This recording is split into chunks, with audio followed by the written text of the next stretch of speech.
બધી વાતો કરી જ છે. તાલુકા જિલ્લા પંચાયતના ઉમેદવારના સમર્થનમાં અમે આવ્યા છે ત્યારે હું બે ચાર વાતો તમારા ધ્યાન પર મૂકીશ. તમે નિરંજનભાઈ ખૂબ સારી વાતો કરી છે કે આમ આદમી પાર્ટી એક એવી પાર્ટી છે, તમે બીજી કોઈ પણ પાર્ટીની તુલના જોઈ લેજો. બીજી પાર્ટીઓમાં એવું હોય કે પોતે સાંસદ હોય તો પોતાની દીકરીને ટિકિટ મળે એવા પ્રયાસો કરતા હોય છે. પોતે ધારાસભ્ય હોય તો પોતાના કુટુંબમાં જ બે ચાર ટિકિટો આપી દેવાના પ્રયાસો થતા હોય છે.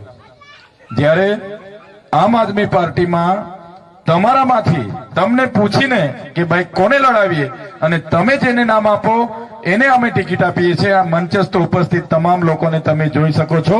આમ આદમી પાર્ટી એ આમ લોકોની પાર્ટી છે, તમારા લોકોની પાર્ટી છે. ઉમેદવાર છે તમારા ઉમેદવાર છે. આમ આદમી પાર્ટી કોઈ ચૈતર વસાવાની, નિરંજન વસાવાની, અરવિંદ કેજરીવાલજીની કે યશોદાનભાઈ ગોપાલભાઈની પાર્ટી નથી. એ આપણી બધાની પાર્ટી છે. એટલે આમ આદમી પાર્ટીના ઉમેદવારોને જીતાડવાનું કામ હવે આપણે બધાએ લઈ લેવું પડશે. તૈયાર છો ને બધા? તૈયાર છો ને? અહીંયા સભામાં અમે સવારના 6-7 સભાઓ કરીએ એટલે અમુક ગામોમાં જઈએ ને એટલે ગામવાળા પેલા આગેવાનો અમને કે સાહેબ લોકો તો બહુ બધા આવવાના હતા, હજુ 3,000 ના 5,000 થઈ જતા, પણ ભાજપ વાળા સભા નહોતા રાખવા દેતા, ધમકાવતા હતા, ડરાવતા હતા. ઘણી વાર સરપંચોને કેવડાવે, સરપંચો કહે કે આવાસ નહીં મંજૂર કરવા દઈએ, તમારું રેશન કાર્ડનું અનાજ બંધ કરાવી દઈશું, તમને પેલું પાણીનું કનેક્શન નહીં આપીશું, મીટર કપાવી લઈશું, પોલીસને ઘરે મોકલીશું, આવી ધમકીઓ પણ આપે છે ને ઘણી વખત. પણ હમણાં 11 વાગવામાં આવશે, 11 વાગ્યાનો સમય છે, છતાં પણ પ્રતાપનગર ખાતે મોટે ભાગના વિસ્તારના વડીલો અહીંયા હાજર છે, યુવાનો, માતા બહેનો. એના પરથી મને લાગી રહ્યું છે આ વિસ્તારમાં પણ હવે પરિવર્તન આવવાનું છે, આવવાનું છે ને આવવાનું છે. અરે યાર, ક્યાં સુધી આ લોકોને 30 વર્ષ તો વરરાજા બનાવીને હૈસો કર્યું જ છે. આપણે કર્યું છે કે નથી કર્યું? વરરાજા 30 વર્ષ સુધી એકની એક પાર્ટીના બનાવ્યા છે. હવે બદલવું પડે કે ના બદલવું પડે?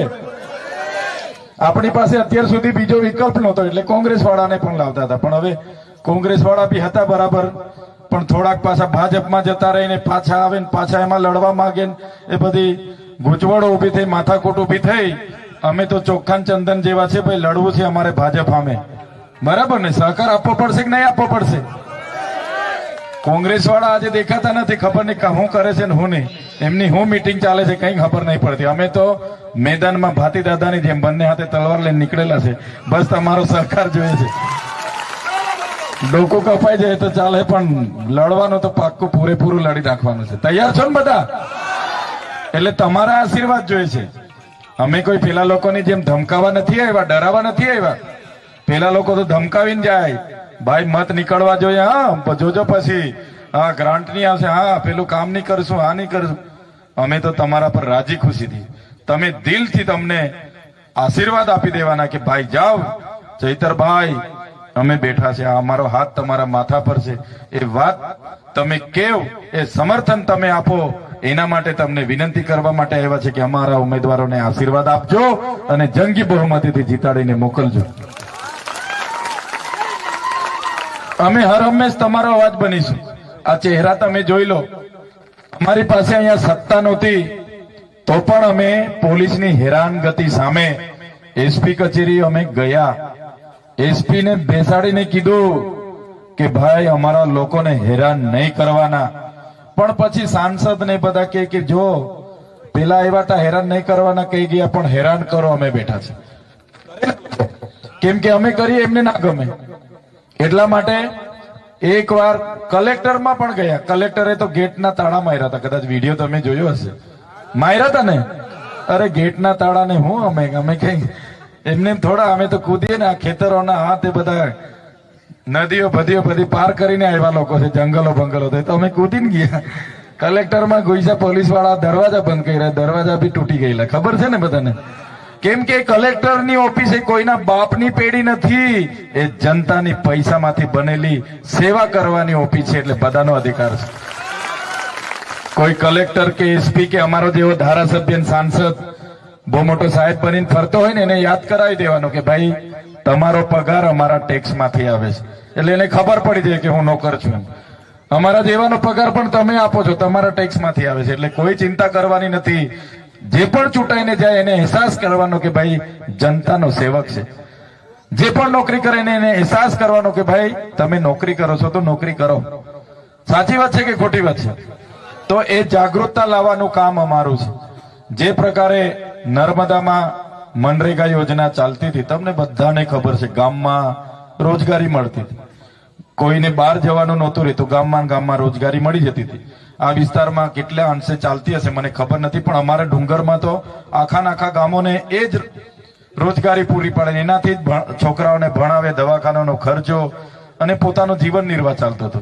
આ ભારતીય જનતા પાર્ટીના બચુભાઈ ખાબડ જે મંત્રી હતા ગ્રામ પંચાયત ગૃહ નિર્માણના, એમણે કરોડો રૂપિયાના કૌભાંડો કર્યા.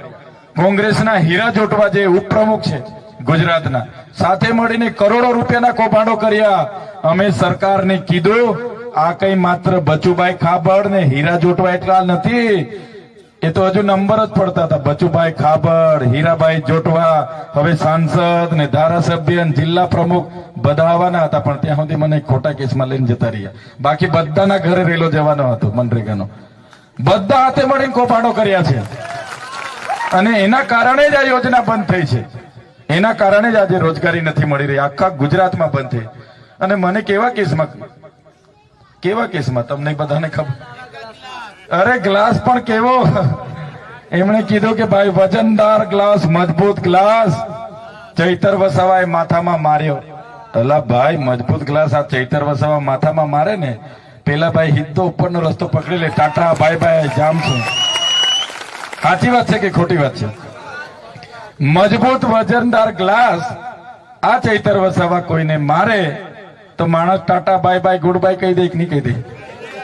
પણ આ મારા બેટા કેસ બી એવો કેવો બનાવ્યો, અઠવાડિયું મહિનો નહીં 80 દિવસ તા રાખ્યા જેલમાં. કીધું કે કેમ ખેડૂતોની લડત તમે લડો છો? કેમ કે તે વખતે ખેડૂતોને ભાવ નહોતા મળતા, એનો અમારો જંગ ચાલતો હતો કે ખેડૂતોને તમે ડબલ આવક કરવાની વાત કરી હતી, કેમ આવક નથી ડબલ થઈ? કેમ ખાતરના ભાવ વધે, કેમ ગેસના ભાવ વધે, કેમ બિયારણના ભાવ વધે, કેમ દવાના ભાવ વધે, અને અમારા ખેડૂતોના શેરડીના ભાવ કેમ ના વધે, દૂધના ભાવ કેમ ના વધે, કેળોના ભાવ કેમ ના વધે? એવું બધું અમે પૂછીએ ને એટલે આ લોકોને ગમે નહીં. અમારા વિસ્તારમાં આખા આદિવાસી લોકો માટે લડીએ અમે કે ભાઈ નર્મદાનું પાણી પણ આપો ને યાર, અમને કાચમાં લઈ જાવ. તો અમારો અધિકાર છે કે નથી? આપણો બધાનો અધિકાર છે કે નથી? નથી આપતા આ લોકો, તો લડવું પડે. 505 શાળામાં આપણા જિલ્લામાં 505 શિક્ષકોની ઘટ છે. 300 થી પણ વધારે ઓરડાઓની ઘટ છે કે જ્યાં બાળકોને બેસવાના ઓરડા નથી. એક ક્લાસરૂમમાં 4 ધોરણને ભણાવતા છે, કેટલાક તો ઝાડ નીચે ઓટલે ભણે છે અમારા વિસ્તારમાં.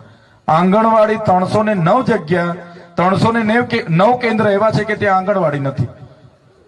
તો બોલવું પડે કે ના બોલવું પડે? કેવું પડે કે ના કેવું પડે? જે નાના ભૂલકાઓના પૌષ્ટિક આહાર માટેના ગરમ નાસ્તાના પૈસા આવે, આ લોકો એમાં પણ ભ્રષ્ટાચાર કરે. બોલો, કોઈ ગરીબ નાના બાળકનું ખાવાના પૈસામાં બી આ લોકો કમિશનો ખાય. આયુષ્માન કાર્ડ જે ગરીબ કોઈને અકસ્માત થાય એના માટેની જોગવાઈ કરી, ચાલો કઈ વાંધો નહીં, બહુ સારી, 5 ના 10 લાખ કર્યા, અભિનંદન તમને. પણ મારા ભાઈ અહીંયા આયુષ્માનમાં ઓપરેશન નથી કરતા. પેલા લોકો પેલો ટાટિયો તૂટી જાય ને તો પેલો કાર્ડ લાવો, માં કાર્ડ લાવો, પિતાજી કાર્ડ લાવો, પાન કાર્ડ લાવો, રેશન કાર્ડ લાવો, જાતિ દાખલો લાવો, આવક લાવો, ફલાણું લાવો, ઢીકણું લાવો. એમાં તો પેલો માણસ ટાટી લઈને બી એ બી જતો રહે, કંટાળી જાય. તો એ નીતિઓની પરિસ્થિતિ બદલવાની છે ભાઈ. તમારે લાભ જ આપવાનો છે તો એક માગી લો ને, ચૂંટણી કાર્ડ માગી લો, આધાર કાર્ડ માગી લો ને આપી દો, તો હું વાંધો છે? બરાબર છે કે ખોટી વાત છે? આ તો આપણે એક લાભ લેવો હોય એટલે ઘરેથી કબાટ ખોલીને, પેટું ખોલીને આખો ઠેલો ભરીને જવો પડે છે. એમાં બી પાછા પેલા કે ભાઈ લાભાર્થી છે, આ કાકા લાભાર્થી છે, કોઈ બી એને કાકાને કે ભાઈ કાકા હયાત છો એનો દાખલો લખી લાવો, કે તમે જીવતા છો એનો બી લખી લાવો. કે નથી કેતા?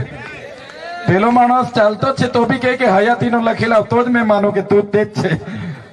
એવા આકરા નીતિ નિયમો છે. એટલે પરિવર્તન લાવવું પડશે ને પડશે. સમજશો ને બધા? પરિવર્તન લાવીએ ને, નહીં તો ચાલવા દે હોય તો ચાલવા દો. જો કાર્ડ બધા નવા નીકળે છે, ભેગા કરવાનું ચાલુ રાખો. લાઈન ઉપર ઉભા રહી કાર્ડ ભેગા કરો. આખી અડધી જિંદગી કાર્ડમાં નીકળી જવાની છે. કેટલા કાર્ડ ભેગા કરીએ આપણે? ચાલુ જ છે, હજુ નવા કાર્ડ જ છે. હમણાં તો પાર્ટીના કાર્ડ બી માગે છે. અમારા પાર્ટીનો કાર્ડ લાવો, પેલા સભ્ય છો કે નથી, પછી જ લાભ મળે, એવું કે છે ને. એટલે બદલવાની ખૂબ જરૂર છે. અમે તો નીકળી પડ્યા છે. આ લોકો કહેતા હતા કે આમ આદમી પાર્ટી નહીં ચાલે.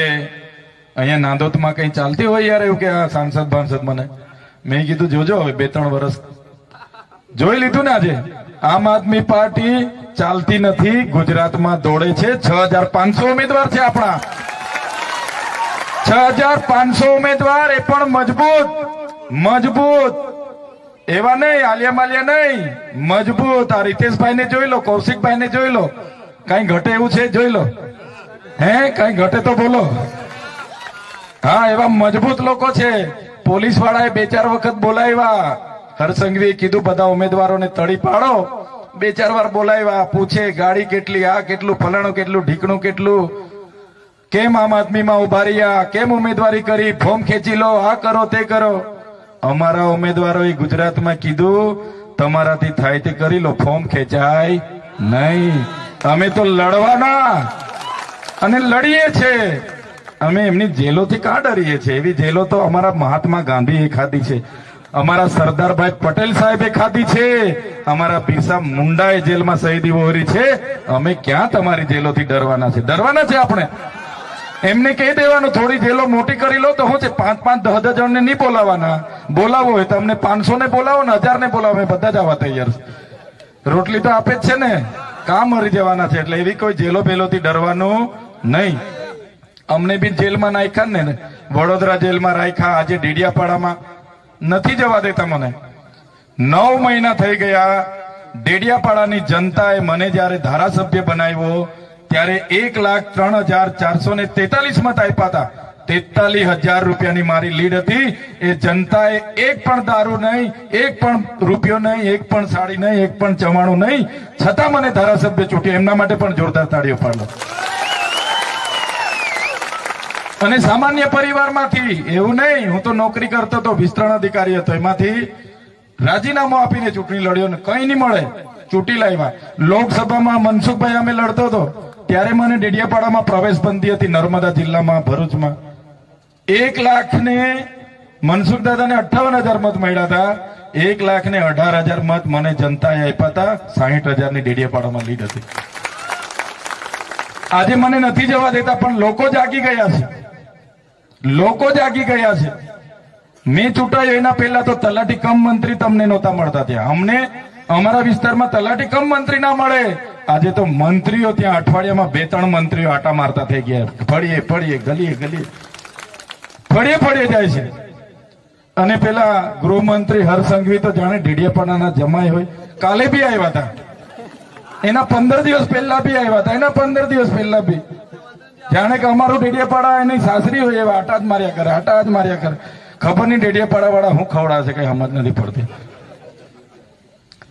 એટલે બધા હવે માળા જપતા થઈ ગયા છે. મંત્રીઓ, તંત્રીઓ, મુખ્યમંત્રી, વડાપ્રધાન સાહેબ બી આવ્યા હતા. છેલ્લામાં છેલ્લા વડાપ્રધાન સાહેબ એમના મેન છે, એને પણ લઈ આવ્યા. પણ ડેડિયાપાડા વાળાએ મને કીધું, ચૈતરભાઈ તમને નથી આવવા દેતા, તમે રાજપીપળા કાર્યક્રમ રાખો કે ગાંધીનગર રાખો, અમે તો તમારા કાર્યક્રમમાં જ આવવાના છે. કાર્યક્રમ કરો એવું કે. મેં કીધું એટલે દૂર નથી, નેત્રંગમાં કરીએ. ચાલો.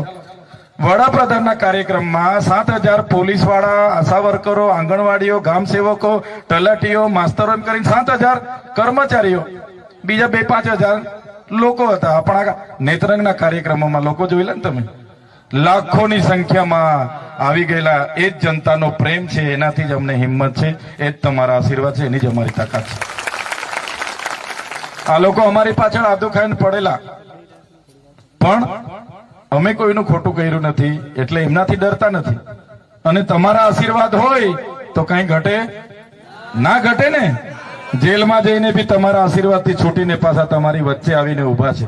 જે લોકો કહેતા હતા કે ચૈતરભાઈનું ખતમ, આમ આદમી પાર્ટી ખતમ, હવે નથી ચાલવાનું, એવા લોકોને પણ આપણી ધરતી પરથી કેમ જુઓ. तुमको क्या लगता था नहीं लौटेंगे? तुमको क्या लगता था नहीं लौटेंगे? गलत. जब तक तोड़ेंगे नहीं तब तक छोड़ेंगे नहीं. हमको क्या अंडू पंडू झंडू समझ के रखा है क्या? ये चैतर वसावा है, चैतर वसावा कभी झुकेगा नहीं, लड़ेगा. એવા લોકોને આજે ઊંઘ નથી આવતી. મારી મીટિંગો હમણાં થઈ ને નગાતપોર, હમણાં બધી મીટિંગો કરતા કરતા આવ્યો છું. એના વિડીયો જોતા હશે, કેમ કે 2-4 ને તો મોકલે જ છે લોકો વિડીયો બનાવવા. અને વિડીયો જોહે ને તો રાતે ઊંઘ નહીં આવે એ લોકોને. રાતે ઉઠીને માટલાના 2 ગ્લાસ પાણી પીવા પડશે કે આ તો બહુ આકરું કર્યું. આજે પ્રતાપનગરમાં બી આટલી મોટી સભા થઈ ગઈ એવું કે છે ને. એટલે ખૂબ સારું છે. આપણે તો દેખીતી રીતે લડવાનું છે, આપણે કોઈ છુપાવવાનું નથી. આ લોકો પૈસાઓ લાવશે, ડરાવશે, ધમકાવશે. મફા કાકા 200 રૂપિયા લઈ લો, મત આપવાના છે. કાકીને બી કેજો, સોમા દાદા આ લઈ લો, છગન કાકા લઈ લો, હા લઈ લો ભાઈ, લઈ લેવાના. હા એ કઈ કોઈ કેળો કાઢીને પૈસા નથી આપવાનો, કોઈ મકાઈ વેચીને કે કપા વેચીને નથી આપવાનો. 5 વર્ષ શાસક પક્ષમાં હતા એટલે ભેગા જ કર્યા છે, ભ્રષ્ટાચાર કરીને.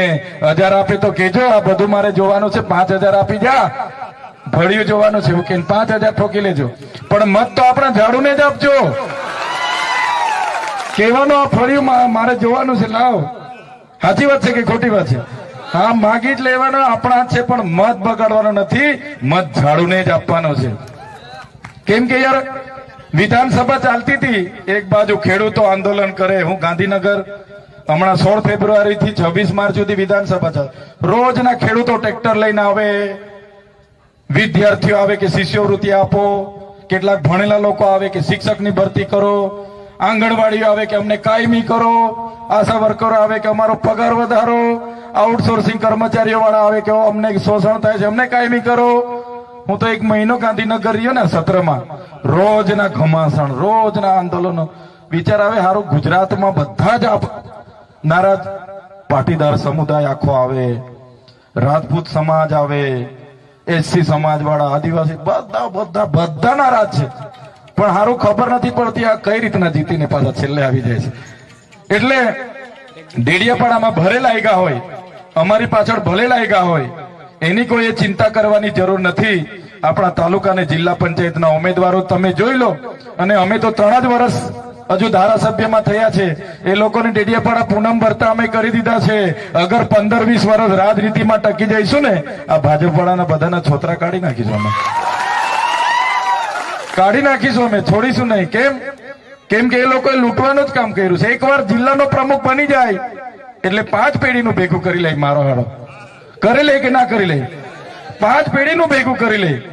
એટલે સત્તામાં આવે એટલે પૂછીએ ભાઈ કેમ ચૂંટણી લડો છો, તો ના સત્તામાં આવીને થોડું કરી લેવું છે અમારે. અમારો એવો હેતુ નથી. અમારા બધા લોકોને મેં છે ને 14મી માર્ચે બધાને એક લોકોને બોલાવ્યા હતા, ભાઈ કેમ ચૂંટણી લડવા માંગો છો?